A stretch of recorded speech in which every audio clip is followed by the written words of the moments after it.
Hello, how you doing there? Oh boy, I forgot something. Hang on, I gotta get my good microphone set up here. Oh,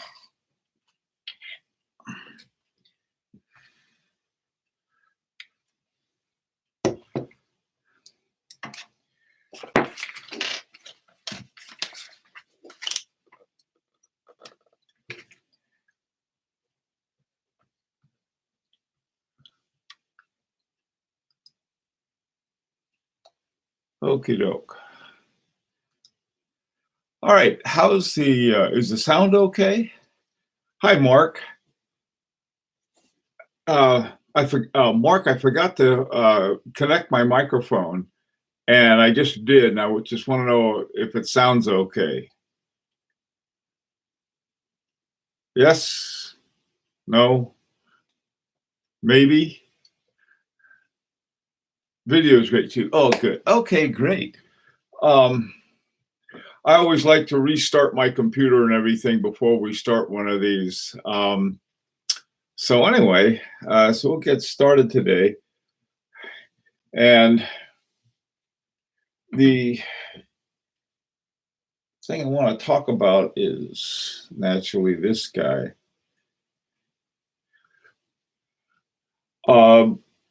This now has all of the hands on it, including the second hand. I don't know if you can see it or not. Hi, Tigum. How you doing? Hi, Stifle. You got me on your April Fool joke there, Stifle. It was funny. Hey, Fahrenheit. Without the hat, you had me fooled for Philippe Dufour. What happened? I was working on this thing, and I didn't feel like putting my beanie on, and it was, and I didn't want to have it hanging over so I couldn't see what I was doing. But it was the hardest thing and the most miserable thing on hand setting is to put on the second hand especially on a small second. Thing went on beautifully, and so I was. It took some poking around, but I got it on. And what a lot of people do, a lot of real watchmakers, is that they put they wind up the watch before they put on the hands. At least before they put on a second hand. The reason for that is that there's this little pivot, and it's really tiny, and then you got to get the neck of the small seconds on there, the little bitty second hand, and if it's turning around, you got it right. Sometimes it'll go between the pivot and the side, and if it's not turning, then you don't have it on right. And I got very fortunate, and this guy's on. I had tightened the dial on it. So now what is really left to do is to talk about this some, and about putting on the second hand and going to the next step, which is I'll have to take the stem off right here. Let me show you the stem is there, or the stem and the crown is there. Wound it up. I didn't tighten the stem because I knew I was going to have to pull it out. And so I thought, well, what I'll do is that I'll wind it up. I can't set it, but I could wind it up. And it started at 3:00 for the setting, and now it's gone around backward. Oh no, it was 12:15. I'm sorry, I thought wasn't 3:00. It was 12:15, and so now it's about 5 minutes to 1. So it's been cranking away for about 40 minutes. Here, I don't know if you can see this or not, but right here is where the crown is, and what we'll do is we'll put that in, but I'm gonna do that tomorrow. Today, what I want to do is finish talking about the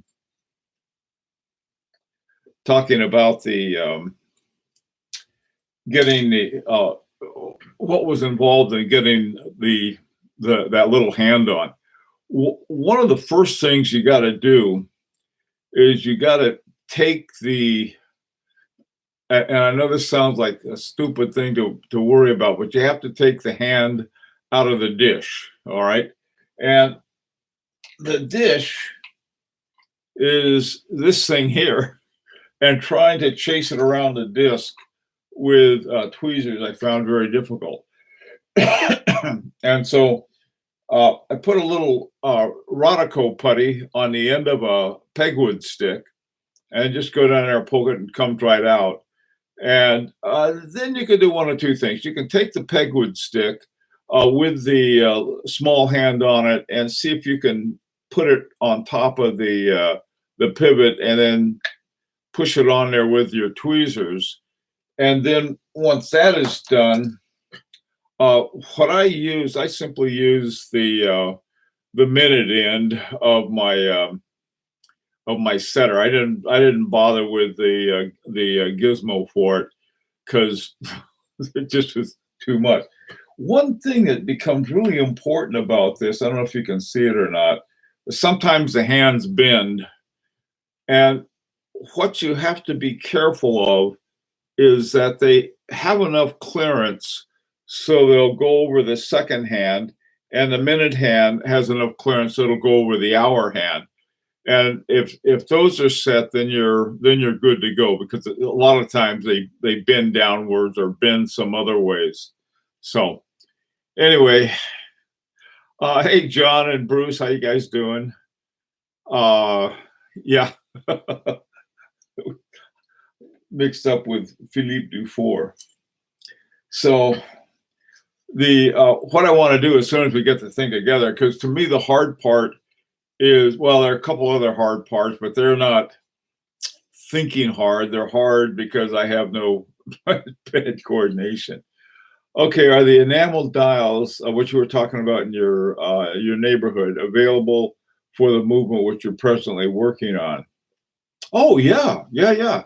I mean, the enamel dials are simply, you have a dial like this. These are copper, I think. I got these so I could do the enameling myself. There's some like do-it-yourself enameling kits, and these are set up. These will work fine on a. Let me see if I got one here.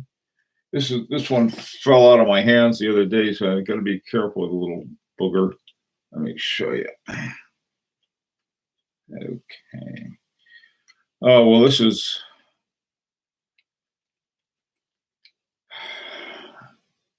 one comes with two hands on it already. So you can see this is a 6498 clone, okay? And you can see that the, whoops, hang on a second, live demo thing. I would normally handle this with tweezers or something, but for you guys, well, I'll put it on the sort of on the back, but you can see it's about the same size. You can get any size you want. And the thing is that you have a long stem, and so the stem can be, can go out if you have a bigger one. The big thing that you're going to have to do is to get your dial for the case. Now you can see this dial is probably just a little too big for the case, and so I have to go to the next case size. I mean, it's almost fits, but almost doesn't work. So, John, to answer your question about an enamel dial, you can get any size you want.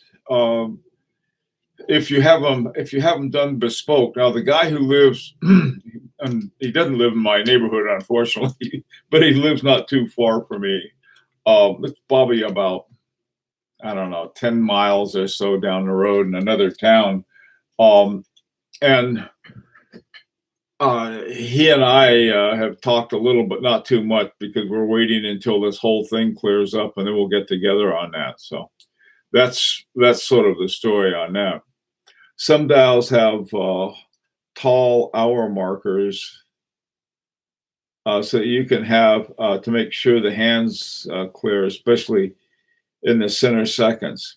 Yeah, I tell you, I was I was looking at this video this guy did of he was adding hands onto a Seiko 5, and they're all on the same, he put the hour hand on, and he stacked the minute hand on top of that, and he put the second hand on top of that. Before he put the second hand on, he wound it up, so the thing was going around, and he put that thing on. Did a good job and had everything working just fine. Oh, hi, Mark. How's it going, man?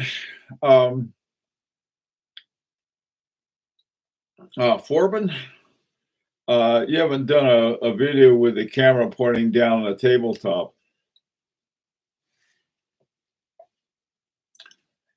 Let me think. I have, but I don't. I usually, in this series, what I can do, I just take a picture of it and put it on a sheet of paper and hold it up. I wish I could do that, to have something to pop those up there with, but YouTube used to have something, but it never worked quite right. And so I thought, well, I'll just use the paper. Shooting down on it while you're doing it, yeah, I've got some devices I've got set up to do that, but the thing of it is, even when you're doing it, you're going to have to do a lot of stuff, because first of all, I'd have to set it up on my workbench, and a bunch of other stuff about that. I suppose it would make a lot more sense. So, it would work really good in a video where you have a top-down video and you're talking about it, what's going on and so forth. That might work, but the problem is that you got to get so much under, over the watch that you're working on, and you want to put all of your body in case something flies off, it'll bounce off you instead of out into the wild blue yonder. And you have to get it right into the center of the workbench, so that you hope that if something starts flying, usually like a hand or a screw or something. So it's really hard to do, but I know it's been done. Any ideas on for that, let me know. Hey, Carlos, thanks. I found difficulty finding the correct dial size for a watch case. I'm putting in a 2824. Yeah, it depends. I had a watch, and I had it all ready to go, and I put it in the case, and the case I got was just a little too small, so I had to order the next size. I think most of the ones I use, they'll come in 40, 41, 42, right in there, but there are a lot of them that you have to get like a 44, and so you have a lot of these big clunky. What do I do with it? These great big clunky dials, and when you look at most of the watches that we get, even you have something like this, a nice size that is not too fat, and you compare that with this, and they both have 40 millimeters size dials, but these tend to go a little bigger, and the dials you get for them go a little bigger too. Oh, you got some rain. Good. we've had a lot of rain. We sort of rains for like 3 days and then it gets nice again, and then it rains. But it's been sort of cold and windy. So it's always something. Uh, okay, the photograph method is okay. Thanks. Um, use AliExpress. I've had real good luck with AliExpress. I really have. And in fact, just the other day, I got my two identical movements I'm going to use in my experiment. Let me put this guy away. What you have in these little dial cases is that you have a little notch, and in the notch is where you put the. There we go. There, you can put it down so it's nice and flat, and then you put the lid back on. This is a good one for beginners because it's apparently if it's bill proof, it'll be pretty good. Damn, this thing keeps jumping out of my hand. There we go.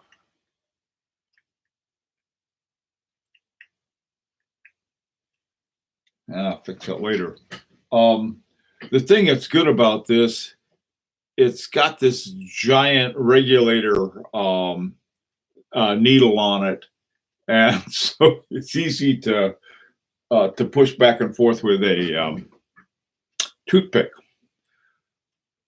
Okay, I used a beer case, a cardboard box on the table to catch the parts. That's a great idea. It really is. Having some big box or something around you. Yeah, because boy, they can disappear fast, and they go to some place that nobody knows where they are. It's sort of like the elephant's graveyard. People were looking, elephants somehow disappear when they die, and if you find it, then you can get all of this ivory. And so they refer to the elephant's graveyard like sort of a lost King Solomon's mine or something. By the way, I've got on my little Patek Philippe Calatrava today, and the reason for it is that somebody had suggested, they say, why don't you do something on dress watches? And so I thought, well, that might be interesting. And so I started looking around to how they're defined. And this one, I thought, well, this is a dress watch. It's got, it just has hours and minutes on it, and it's 18 karat gold, and it's thin. That's another thing, and it's unobtrusive. I mean, it's sort of like I think a dress watch is actually sort of like a piece of not flashy jewelry. So this one outfit was I think it was Crown and Caliber, something like that. They had all this definition of a dress watch. Excuse me. And it was thin, precious metal, a leather band or some kind of skin band. What else did they have? They had one other thing. Then they had a picture of 10 Rolexes, right? All of the Rolexes, as they all do, had metal bands, so it didn't have the band. None of them in the picture were of precious metal. They were all metal. I mean, they were all stainless steel. And what else? And they're all fat. So, like, here's this company selling watches. So they're gonna have this definition of a dress watch, and then they have dress watches. They got 10 Rolexes. I don't know. Rolexes aren't that hard to sell. Okay, let's see what's going on over here. Hey, Tom, how you doing? Everybody's fine here. Let's see what else is going on. A powerful magnet will hold parts in place. Yeah, they also will. That's another thing with magnets. You got to be careful with them because you don't want to get your watch magnetized. On the other hand, they're great for picking up lost pieces. Watch parts go to the same place where they go to the same place as one sock goes.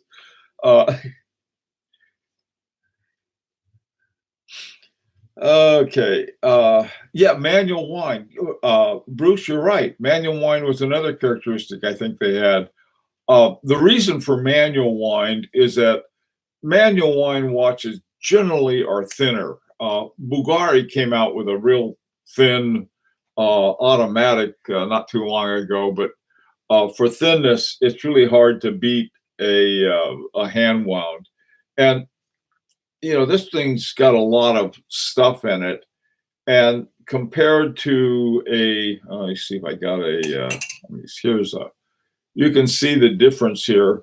My Kristen Vander, oh, this is a Kristen. Oh, I must, what a mistake anybody could make. My $200 regulator confused it with a Kristen Vanderklaar. Anyway, well, here's an automatic, and they tend to be fatter. This is my Langenheim Frederick II. Okay, let's see.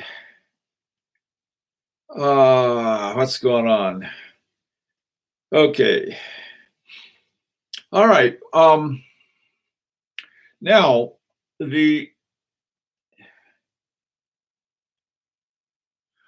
good. Mark, I'm glad you like the manual wine. For a Watts collector, they make a lot of sense. When I used to go to work every day, I wore my Vacheron Constantin overseas, and it was an automatic. And you go to work and do your work stuff, and you don't have to worry too much about your watch, especially since you check your iPhone for the time anyway. It's crazy. Watch collectors. By the way, ivory and antlers are eaten by mouse rodents to get an equilibrium in their diet. Thank you, John. That was that. Oh, it's good to know. When I was in Africa, they had the thing that impressed me. They had these giant ant hills. I mean, those things were like, they were 10, 15 feet high. And you're walking along, and all of a sudden, this giant ant hill. God knows what kind of ants were in them. I didn't find out, but there were all over the place. Okay. Jeez. What case size is your Calatrava? It's a small one. This one is about 32 and change, I think. Yeah, that was another thing that they had about dress watches. Dress watches tended to be smaller, and then they had these big Rolexes. I love that. Yeah, they tend to. This one is more of, and this one is from the 1960s. This one's from 1968. And anyway, if you're thinking about getting a Patek Philippe and it doesn't come with papers and it doesn't come with the box, what you do is that you send you contact Patek Philippe, send them. I think it used to be 15 Swiss francs, and then I'm trying to think how they did it. You give them all the information that they need, and then you wait, it seems forever, and then you get this incredible archive thing, and they tell you all about your watch. And that's how I know mine was born on the 4th of July, 1968. That's sort of cool. Hey, Eddie, how you doing? Had a meeting. How'd the meeting go? Patek Philippe, Eddie, little Calatrava. We were talking about extract from the archives. I think it's like 150 now. Yeah, that's funny. This was one of my oldest. I'll say this is my oldest high horology watch, and so the price has gone up since then. I'm not too surprised, but I'll tell you, it's worth it. It really is. Is that not? If I'm buying a Patek Philippe, I like to have the papers and everything else, but this one I got it for a really good price. It was in such good shape. A lot of times, watches, some of the vintage watches, you know what they look like. They got something is there's corrosion on somewhere in it, or something's wrong with it. And this one was just like, oh, it's almost perfect. And so thought, well, I'll take a chance and get it. It turned out to be really good. Did Clyde pull any April Fool's prank? No, Dare Stifle did. He had this thing that he put up on the High Horology Lounge. It was sort of funny. Um, Clyde pulls one every day, so it's it's like it's hard to distinguish the April Fool's one. Hey, geezer, Colonel, not me. I'm private. No, it's funny. My dad was a colonel, and so he fit in pretty well, and he was also from Kentucky. Um, okay, so let's see. I guess so. The next thing, one thing I wanted to talk about and get your ideas on this.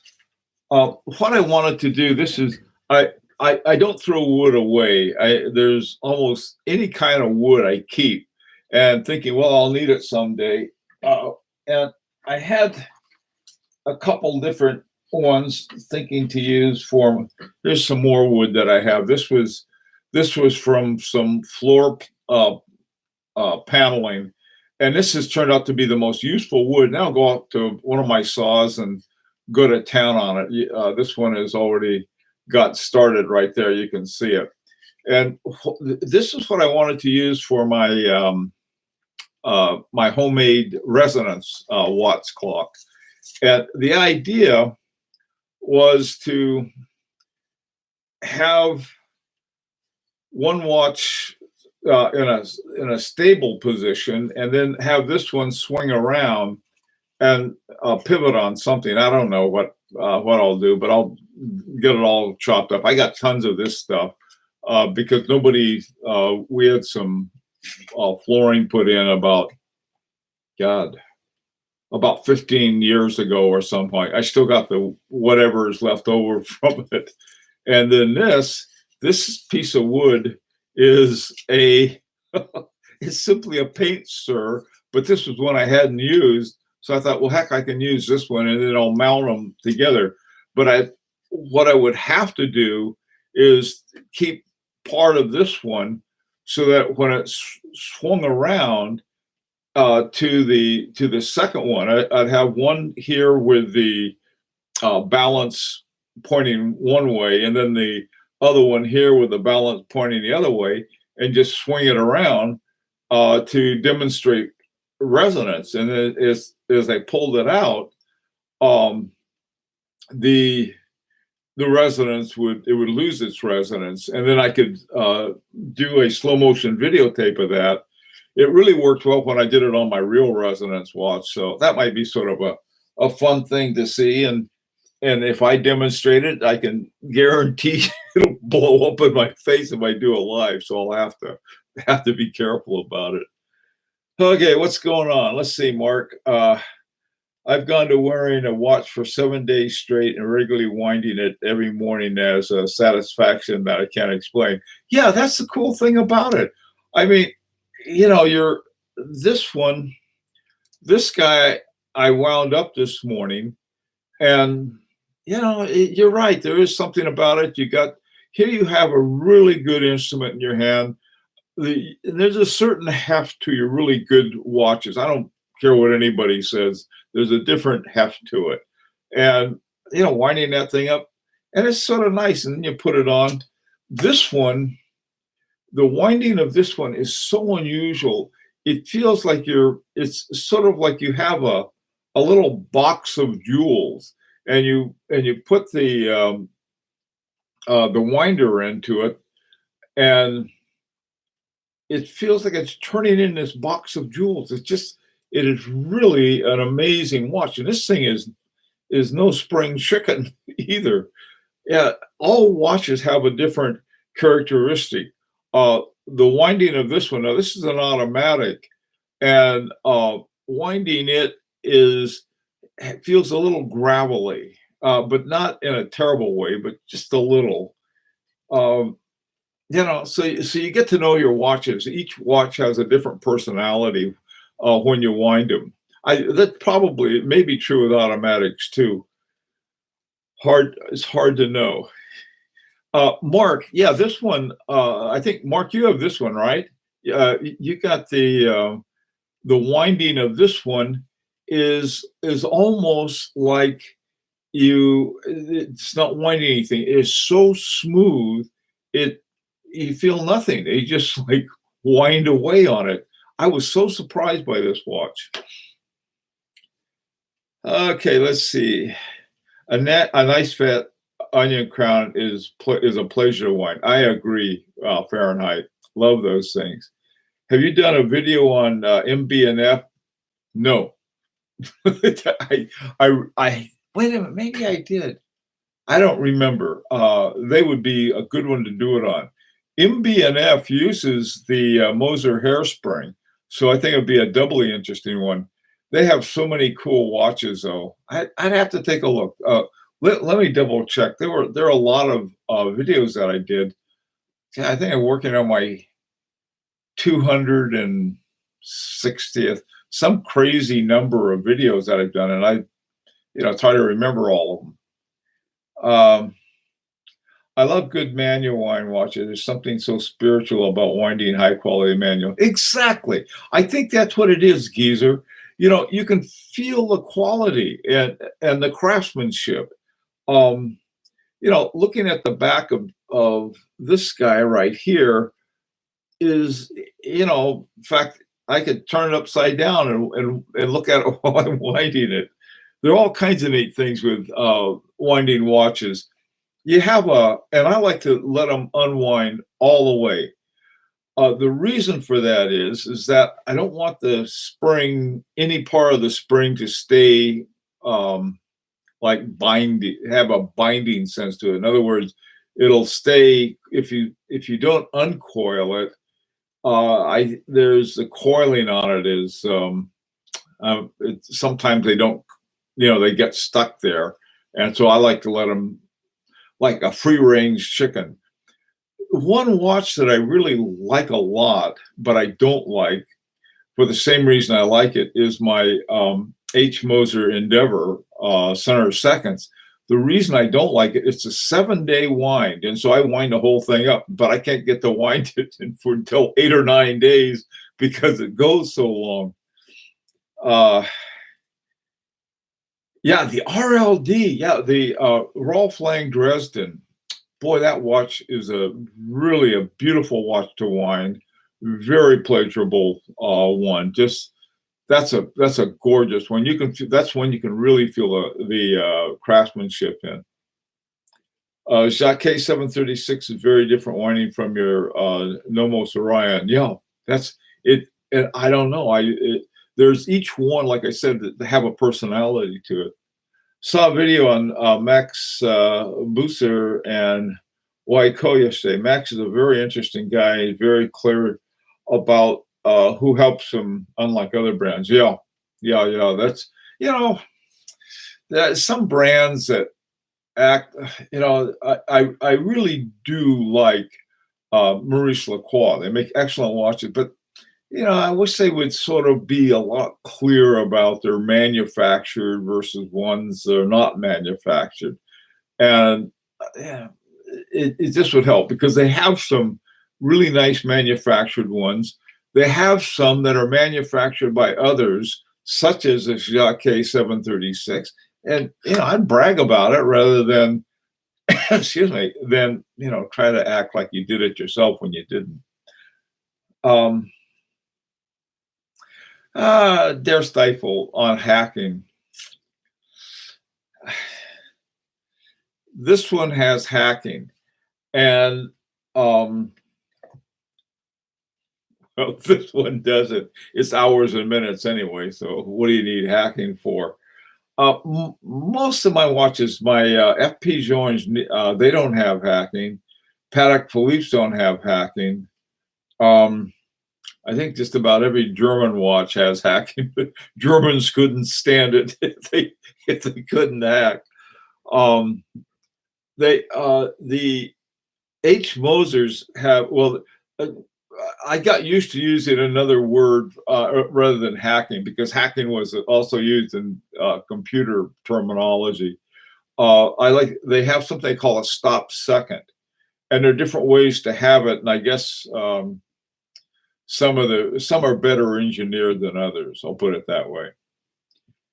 It's a tassel feeling that sets it apart. Yeah, that's right. I agree, Fahrenheit. Let's see. Yeah, dear stifle. That's okay. Yeah, I mean, uh, having to make sure your watches are on time down to the second. You know something? Do you guys know Mike Margolis? Mike Margolis is the U.S. representative for Moser and Chopek. I think maybe one other. And when Mike gets a watch that for a customer, he sets it, but he's got this really cool way of doing it, and he believes in hacking, I think. And so what he does, he gets everything all set up, and then there's this timer, and he's gets the thing, bam, nails it right on the money. And that I don't know, I'm gonna have to once this thing's over, I'll have to go over and visit, get together with Mike again and have him show me how he did that. I think he uses either his computer or his phone with a little timer on it, and he sets one thing and then sets another, and it goes around and bing, nails it right on the like the second. Dear Stifle, you'd love Mosers, you really would. They do a wonderful job of that.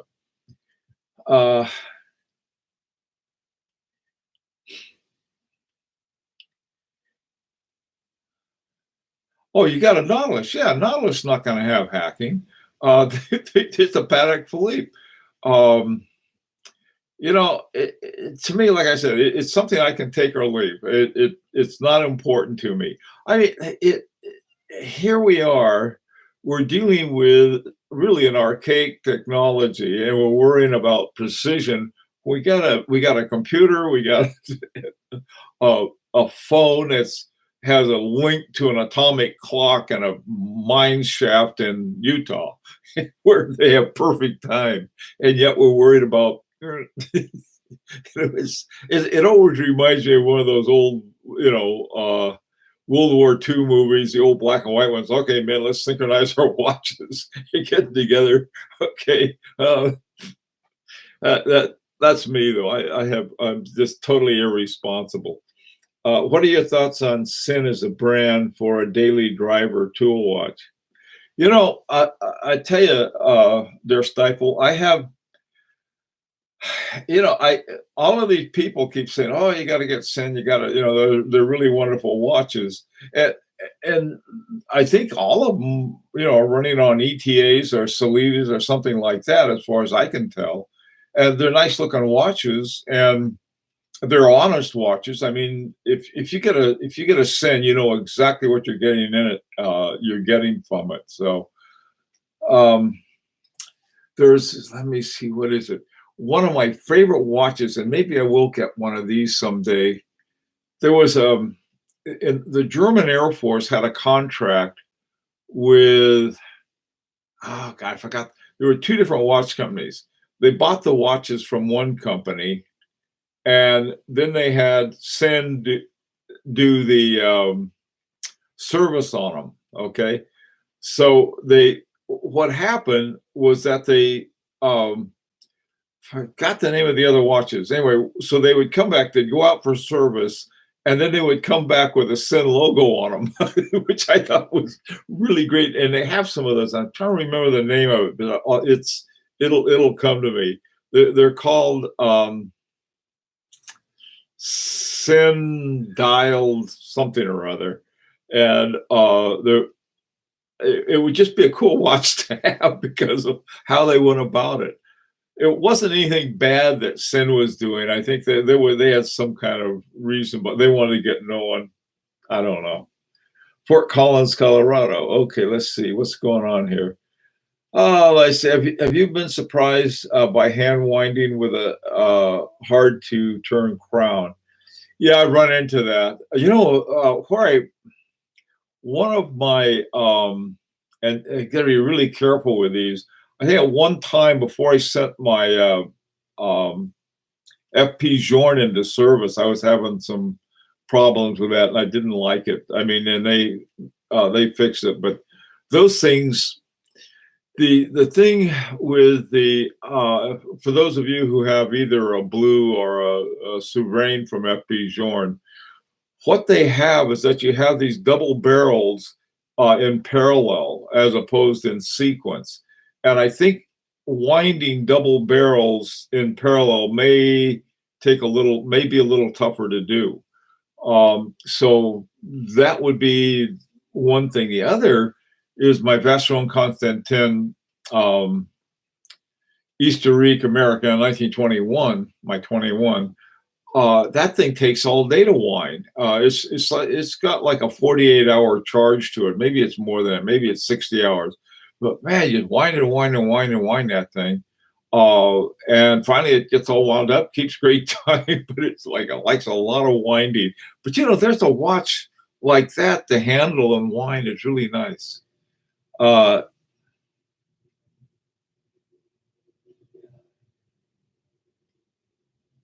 Yeah. One thing you can get is a loose crown. What watch? I had a loose crown on one of my watches, and what happened? When I pulled it out to set the time, it would only go one way. It would go to the tightening way of the crown, and if you tried to go the other way, the crown would come loose and come off. And what I did is that I called it was my Chronomet Souverain, and so I called the FP Journe boutique and talked to the guy there and told him what happened. And I said, it hadn't been that long since the service, and I said I explained to him what happened. He said, well. He said one thing you could do is put something in there to tighten it up, and I asked him. I said, "What about adding a little Loctite?" And he said that ought to do it. So I put a very little Loctite, and this because what I was afraid of, if you get that Loctite down into the keyworks, it's off to the repair shop. So I took a very little, using a toothpick, and put it inside the crown, a little Loctite, and then held the watch and kept the crown upside down so none of it would run up into the keyless works, and then tightened it up. Thing's been perfect ever since. But you got to be careful doing that. Very careful. Send the Breitling nav timer for a brief moment. I don't know. Bruce said, "Yep." So the answer would be yep, or yup. Loctite 222. I don't know what it's in one of my drawers. Hang on, I think it's this one.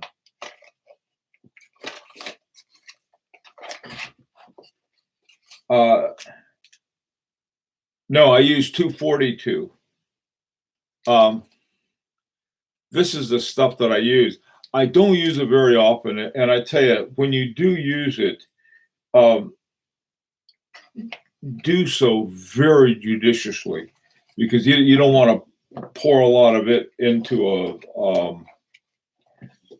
case. The other place that it caused me some headaches, and I'll never use it there again.